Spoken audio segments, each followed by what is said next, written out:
Bom, eu acho que foi. Ah, Bom, sejam todos bem-vindos à nossa aula de exoplanetas. Nós estamos voltando agora depois desse período de férias, de julho. Antes da gente começar, eu tenho que dar alguns avisos importantes que, que basicamente é o quê? As nossas aulas esse ano vão continuar virtuais. Aí nós fizemos uma enquete. O engajamento não foi muito bom, foram poucas pessoas que responderam, e das poucas que responderam, assim, uma ou duas falaram que voltariam para o presencial, então nós optamos por manter as aulas virtuais até o final de 2022. Claro que quem quiser acompanhar, fica à vontade, as aulas vão estar gravadas no YouTube. Porém, em 2023 o curso volta a ser totalmente presencial, beleza? Então agora a gente vai voltar com as aulas semanalmente. E essa aqui vai ser de exoplanetas. Então eu vou começar essa aula com uma pergunta. Quem estiver assistindo, essa aula está sendo gravada, beleza? Mas provavelmente eu vou estar no chat agora. O professor Peter também. E quem tiver com azul no nome é porque faz parte do curso. E pode responder as dúvidas. Então o chat está ao vivo, para quem está acompanhando pelo menos ao vivo agora, sábado, às 2. Então, se alguém tiver alguma dúvida, pode perguntar que a gente vai tentar responder, beleza? E essa aula eu queria começar fazendo essa pergunta. Eu lembro de uma vez ter assistido uma aula do professor João Steiner no YouTube, acho que era da Univesp, que ele fazia essa mesma pergunta. De quantos planetas existem? Que você pode pensar, bom, aqui no sistema solar eu sei quantos existem. Mas agora, e se eu expandir um pouco mais essa questão, sabe? E se eu perguntar quantos planetas existem na Via Láctea? Você vai saber responder? Ou se a gente expandir ainda mais essa pergunta e colocar quantos planetas existem no nosso universo observável? Você já parou para imaginar? A quantidade imensa de planetas que podem existir lá fora? E isso que é importante a gente saber do porquê o nome exoplanetas, né? Exoplanetas basicamente é o nome dado a qualquer planeta encontrado fora do sistema solar. Então, tirando os nossos que estão aqui, todos os outros encontrados fora do sistema solar, são chamados de exoplanetas. Beleza? E nós temos o quê? Hoje nós temos tecnologias que são úteis para fazer essas detecções desses planetas fora do sistema solar. Então eu queria levantar uma hipótese aqui com vocês. Por exemplo, se cada estrela possui 8 planetas, vamos supor que a gente está com essa base de 8 planetas. E a nossa Via Láctea possui mais ou menos aí 100 bilhões de estrelas. Imagina quantos planetas não existem por aí. E se essa hipótese for boa, se você pensar, bom, vamos supor que realmente existam 8 planetas em cada estrela que existe no universo. Mais ainda os planetas órfãos, que são aqueles planetas que não orbitam nenhuma estrela.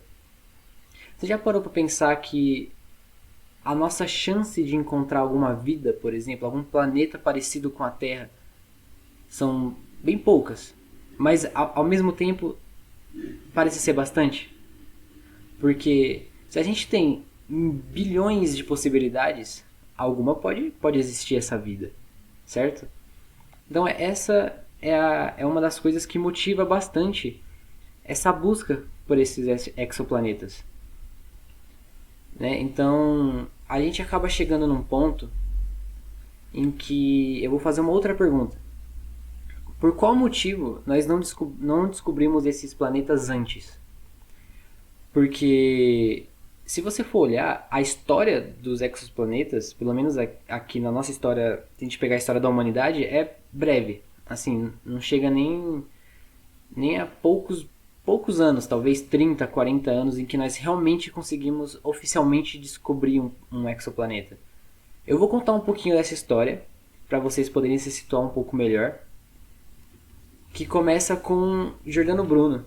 Em 1584, Giordano Bruno ele sugere que o universo seria infinito, né? E que o Sol ele ia ser só mais uma estrela como as outras.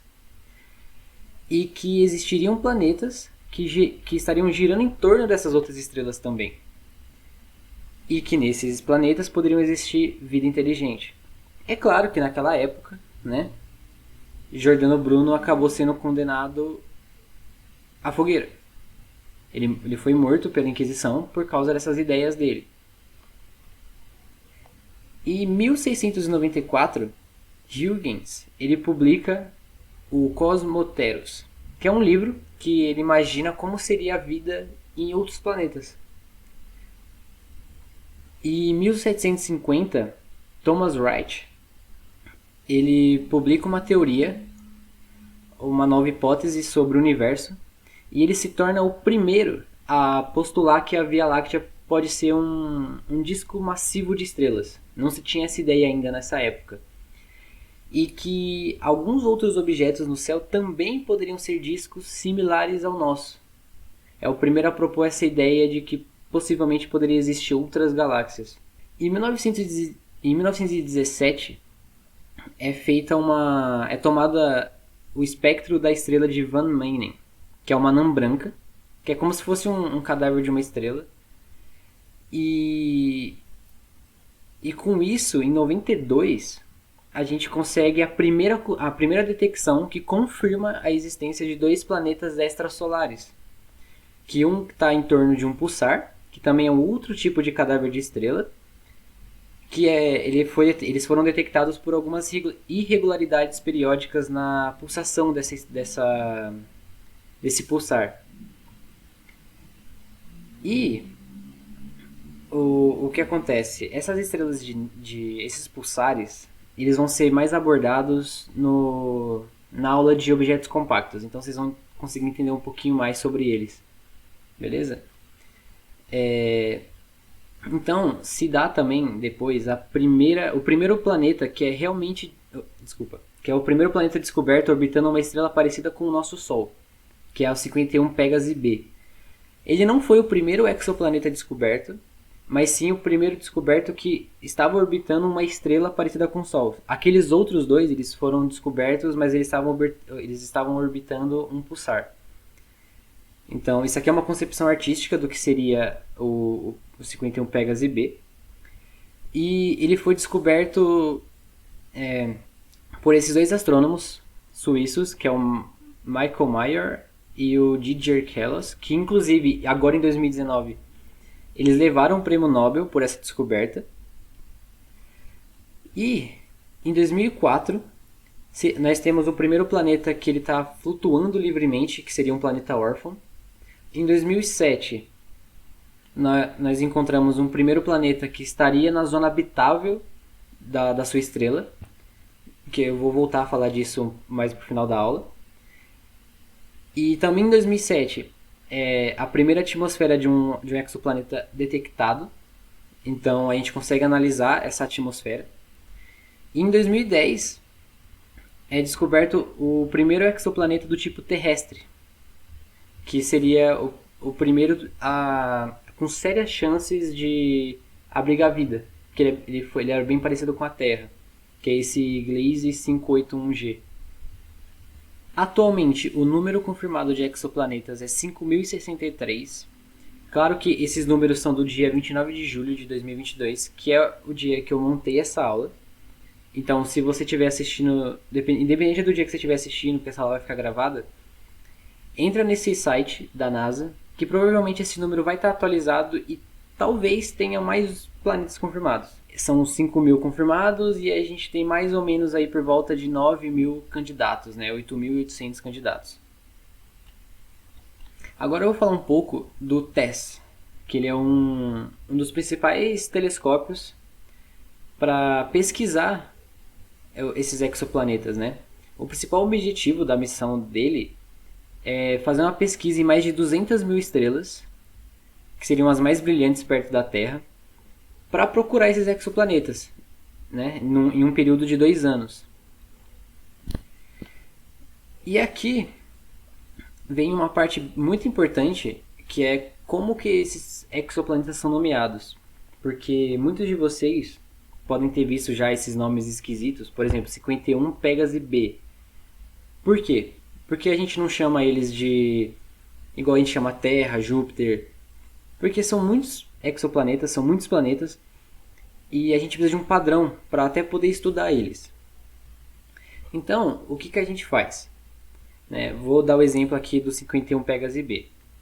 O nome dos exoplanetas, ele é composto pelo nome da estrela, do qual ele está orbitando, né? E seguida por uma letra minúscula, que é dado pela ordem da descoberta desse planeta. Então não é pela ordem em que ele está da estrela, e sim pela ordem em que ele foi descoberto. E ele sempre começa pela letra B, porque a letra A ela vai ser sempre da estrela. Então, por exemplo, no caso do 51 Pégase B, 51 Pégase é o nome da estrela e o B minúsculo é referência ao planeta. Então ele é o primeiro planeta descoberto nessa estrela. O primeiro exoplaneta descoberto nessa estrela. E também as letras maiúsculas. Então, por exemplo, se tiver um A maiúsculo e um B maiúsculo, elas são referências à estrela. Por exemplo, um sistema duplo, por exemplo, a Sirius A e a Sirius B. Então é sempre maiúsculo. Se por um acaso um exoplaneta foi encontrado ali, ele vai ter a letra C minúscula, um exemplo. Então agora a gente chega nessa parte de como que nós fazemos essa identificação do exoplaneta. Porque, vamos lá, uma outra pergunta. Porque a gente sabe que o planeta ele não emite luz. Né? Quem está emitindo a luz é a estrela, certo? Então, se um planeta não emite luz, como que a gente consegue saber que ele está lá? Vocês já pararam para pensar nisso? Por exemplo, você aponta um telescópio para lá, mas se ele estiver muito longe, comparado com a estrela, como que você sabe que tem alguma coisa ali, certo?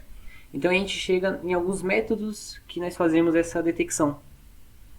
O primeiro dele é o método de imagem direta, que é o método mais que todo mundo pensaria em primeiro, que é literalmente você apontar um telescópio para lá. Você pega o telescópio e tenta enxergar o exoplaneta. Por exemplo, você vai apontar um telescópio na direção de uma estrela e tentar olhar esse planeta. O problema é que, se você comparar o tamanho do planeta com o tamanho de uma estrela, seria mais ou menos como você tentar fotografar uma formiga do lado de um farol a 400 km de distância. É um pontinho muito pequeno. Então, esse método ele só é bom para a gente conseguir encontrar planetas que estão orbitando estrelas em grandes distâncias, bem longe da estrela. Como a gente consegue ver essa comparação aqui da GU-PSCA com o GU-PSCB, que você vê que a estrela, que é o A maiúsculo, ela está com um brilho muito grande.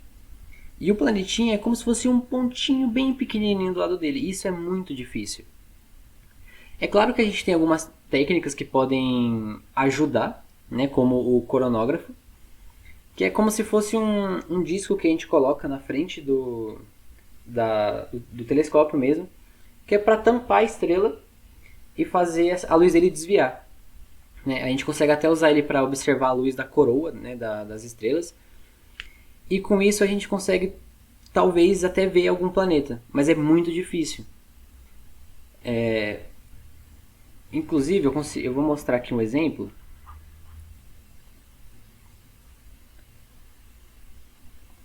Aqui.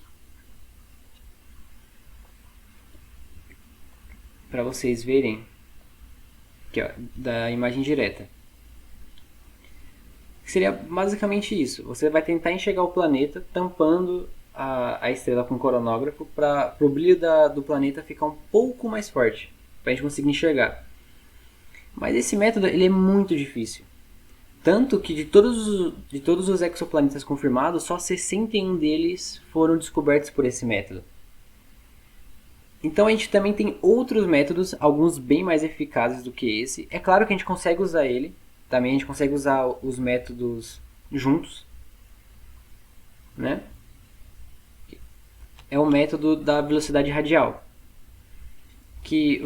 Como que ele funciona, né? É como se fosse essa mudança na velocidade radial da estrela, né? A gente vai conseguir observar os comprimentos da onda de luz dessa estrela, que elas são comprimidos e esticados de uma maneira alternada à medida que essa estrela se aproxima um pouco e depois se afasta um pouco da gente, como se for, pelo efeito Doppler, certo? E isso acontece por causa de alguns puxões gravitacionais, já que não só o planeta como a estrela, eles orbitam um centro de massa em comum. Então a estrela está puxando o planeta com a gravidade e o planeta puxa um pouquinho a estrela. É claro que o planeta vai puxar bem menos a estrela, mas por causa desse movimento a gente consegue ver. Então a gente consegue saber que tem alguma coisa ali. Eu vou mostrar aqui.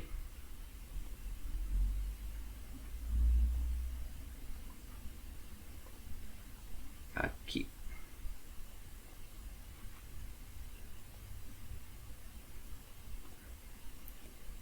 Que é mais ou menos assim. Como vocês podem ver, os dois estão orbitando um centro de massa em comum, que não fica sempre no centro da estrela, é sempre um pouco deslocado. E conforme ocorre esse deslocamento, a gente consegue observar pelo espectro que ela está tendo esse deslocamento. Então é assim que a gente consegue descobrir. Tanto que esse método, atualmente, nós temos 936 planetas descobertos.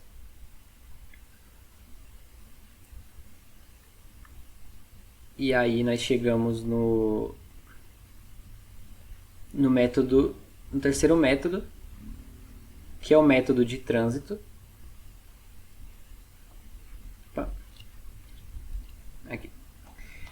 Só que assim, quando a gente fala trânsito, até a gente pode pensar no trânsito de carro, por exemplo, né? Mas aqui na astronomia a gente está se referindo a essa passagem de um astro em frente ao outro, né? No caso, a gente está vendo o exoplaneta, né, na frente da sua estrela-mãe.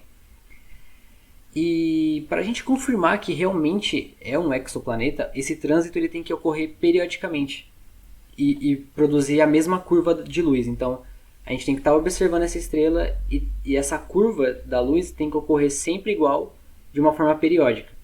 Aí vai depender também do tamanho do exoplaneta, da distância que ele está. Pode demorar alguns dias, algumas semanas ou talvez até anos. Então, mas assim, esse método ele vai funcionar com uma pequena porcentagem de exoplanetas. Porque a órbita dele tem que estar perfeitamente alinhada com a nossa linha de visão. E ele pode também ser aplicado com estrelas muito distantes, só que ele vai favorecer planetas grandes e com períodos curtos. Porque, como eu disse, se for uma órbita de alguns dias ou algumas semanas, fica fácil ver. Só que se demorar vários anos, a coleta de dados se torna complicada, porque a gente vai precisar de muito tempo para confirmar se é um exoplaneta. Então, vale mais a pena usar outros métodos do que esse. Como ele funcionaria? De trânsito. Seria mais ou menos assim. A gente vai estar observando a estrela, o planeta vai passar. Observem o gráfico na esquerda, que quando ele passa pela estrela, o brilho diminui um pouco. Claro que não, por isso que favorece o planeta ser maior, que quanto maior, mais vai ser essa curva, né? Mais o brilho vai diminuir. Isso aqui é para um planeta. Agora, se a gente colocar dois planetas para vocês compararem como que vai acontecer, observem que o planeta grande, a curva dele vai ser bem maior do que a da direita. Então, a gente consegue ter essa percepção melhor pelo gráfico. Agora, se tiver muitos planetas, mais do que dois, por exemplo, a gente consegue fazer também com gráfico, mas o gráfico ele vai estar um pouco diferente, porque ele vai estar marcando esse trânsito não só de um, mas dos 3 ou de mais planetas que passarem por lá. Então a gente vai ter essa oscilação no gráfico, mas que também vai ser de forma periódica. Então é assim que a gente sabe também.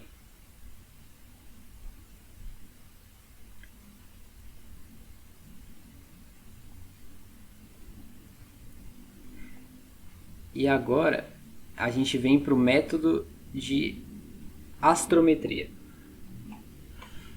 Esse método ele é um dos mais complicados de de se observar um exoplaneta?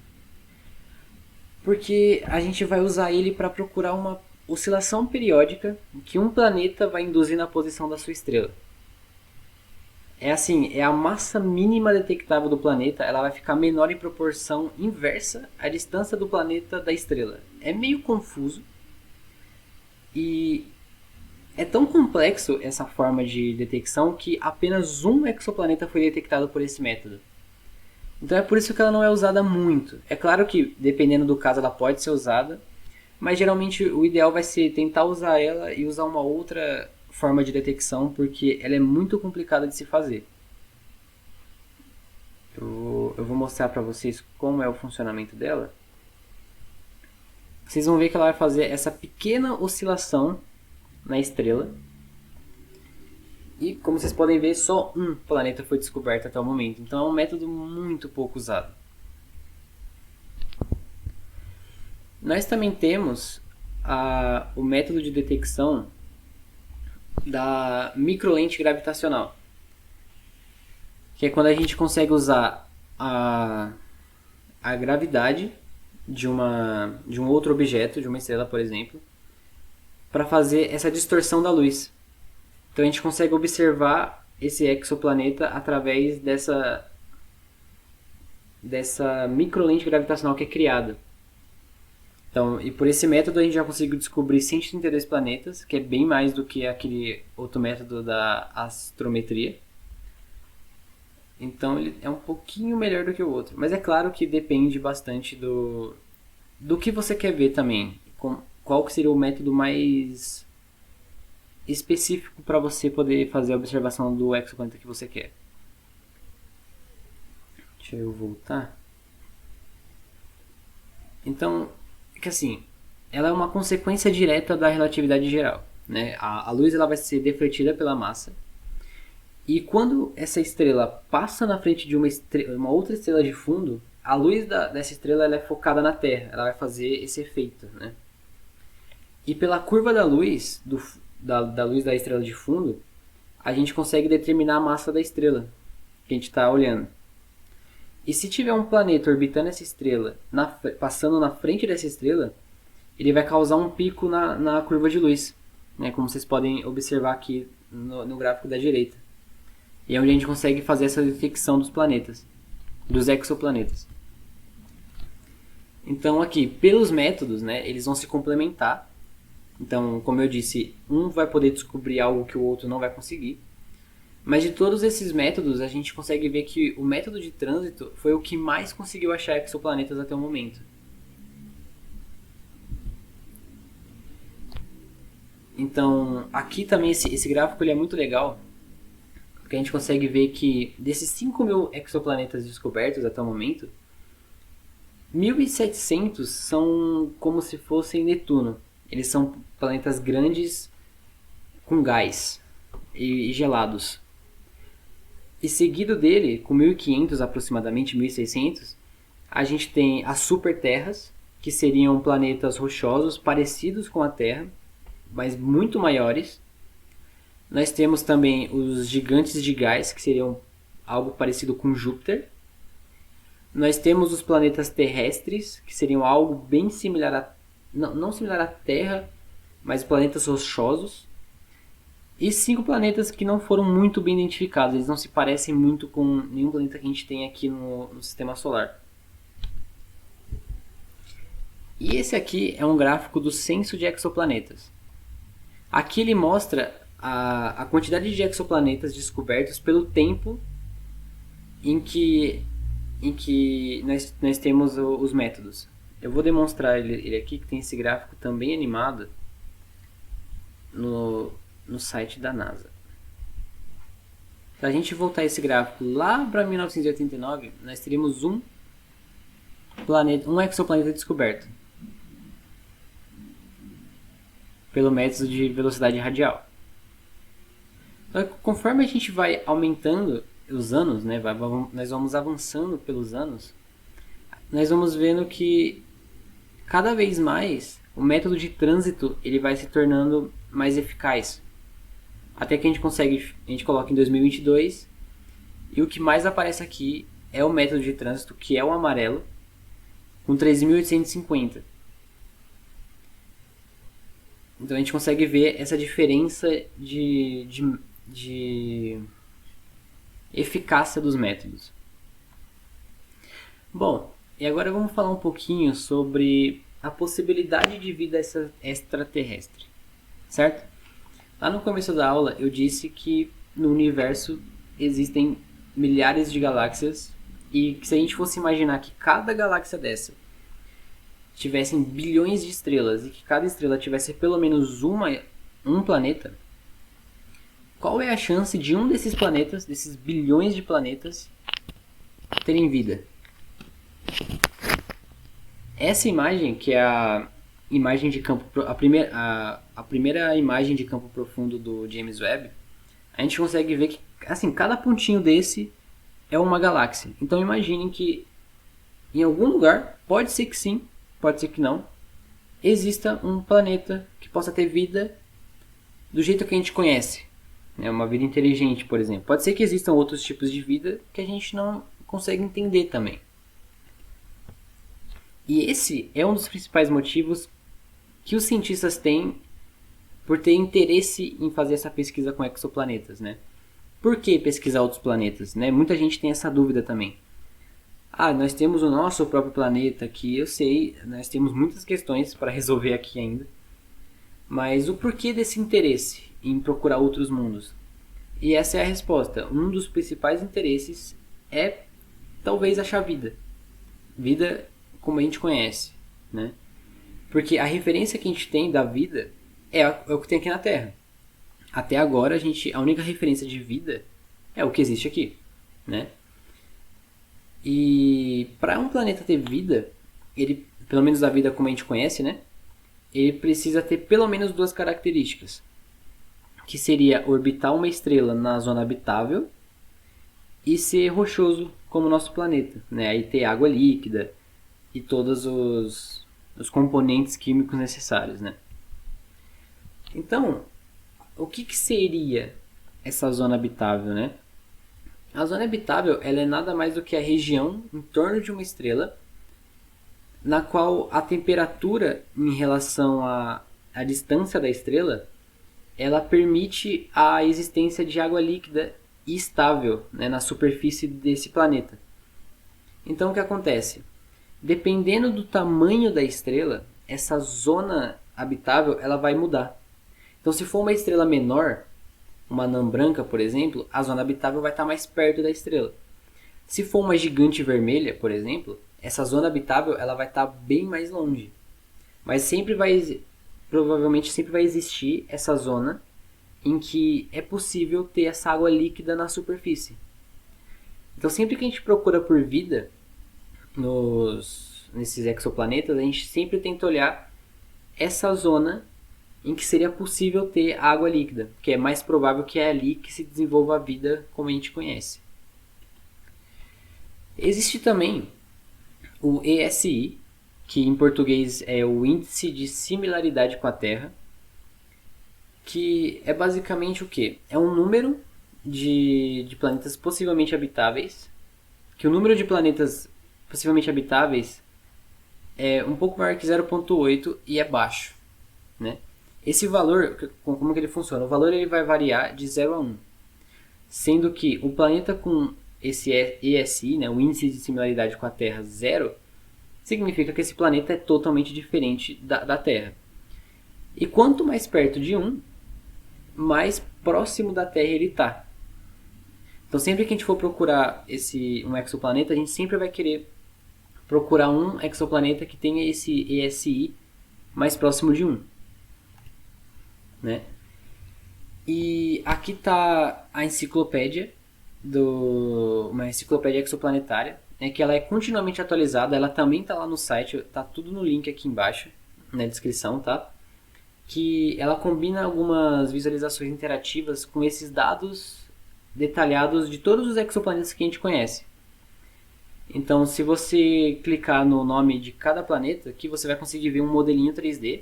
Geralmente é uma representação artística, né? Deixar bem claro aqui também que todas essas imagens de exoplanetas são concepções artísticas. E a gente consegue também ver algumas estatísticas.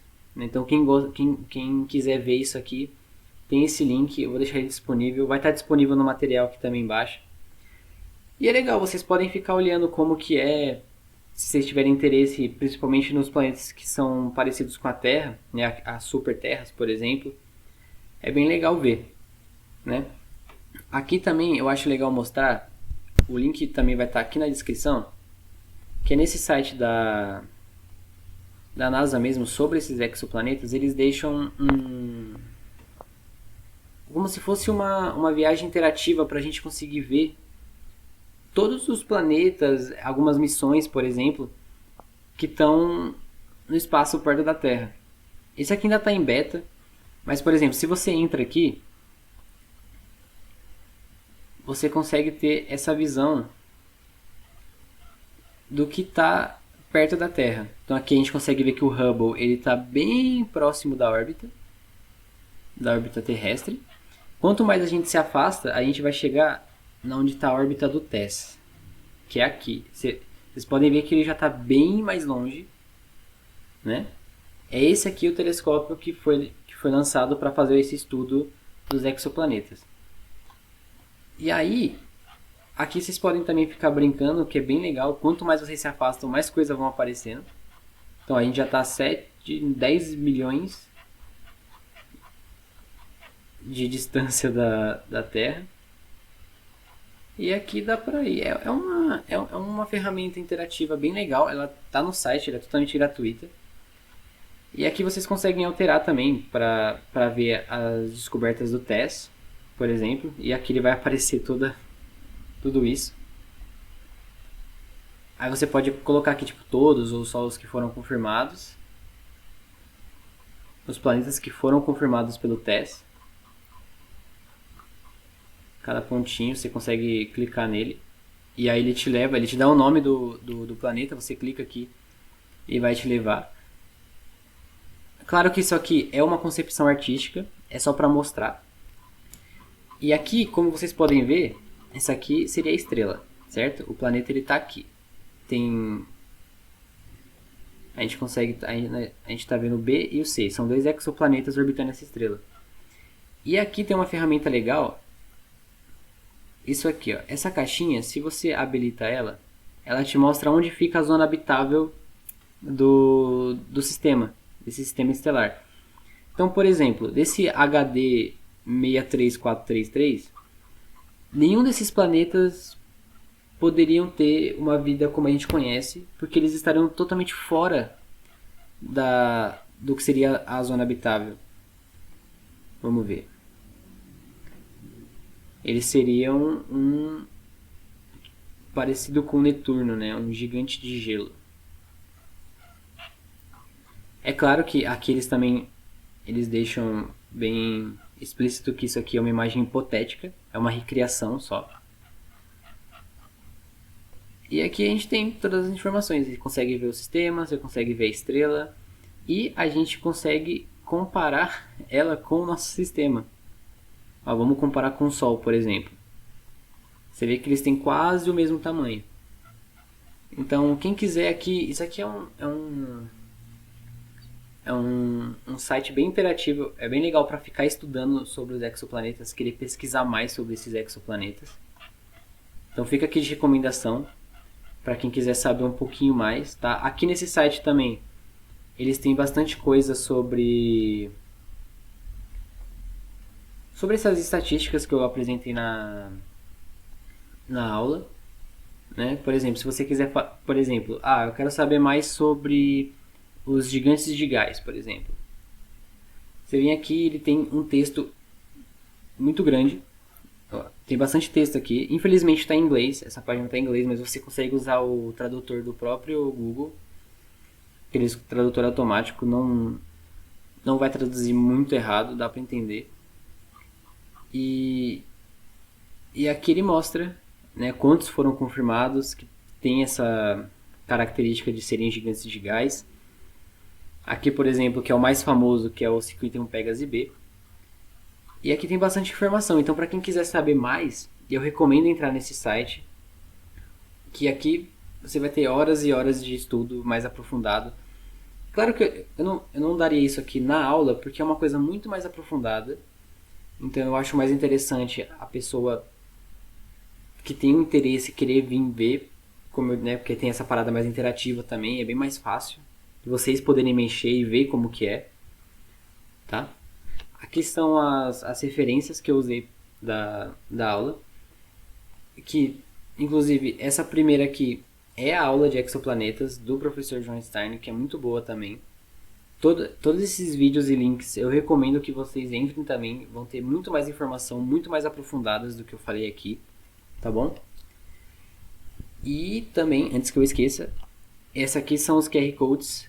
O da esquerda é o questionário, que tem 4 perguntinhas, é bem simples, não vale nota nem nada, a gente só usa ele pra ver se vocês conseguiram entender, se a aula foi bem explicada, se deu pra vocês pegarem o que a gente estava tentando falar. E o da direita é a lista de presença, que para quem quiser o certificado é legal marcar o nome, beleza? Então por hoje é isso. Foi uma aula um pouquinho mais curta, tá? Eu espero que vocês tenham gostado e semana que vem vai ter outra aula. Apareçam aqui também, tá? Eu sei que agora que voltou as férias, fica mais complicado. O pessoal que estuda tá voltando a estudar, dá uma canseira. Mas quem puder, não puder assistir ao vivo também, assiste depois, essas aulas vão ficar gravadas. E é isso, gente. Eu vou deixar aqui, tá? Mais algum tempinho para quem quiser fazer tudo, mas se não conseguir fazer agora, vocês podem voltar aqui depois, ela vai estar gravada, vocês acessam aqui, respondam o questionário e a lista de presença. E até uma próxima aula, beleza? Um bom final de semana aí pra vocês e até uma próxima.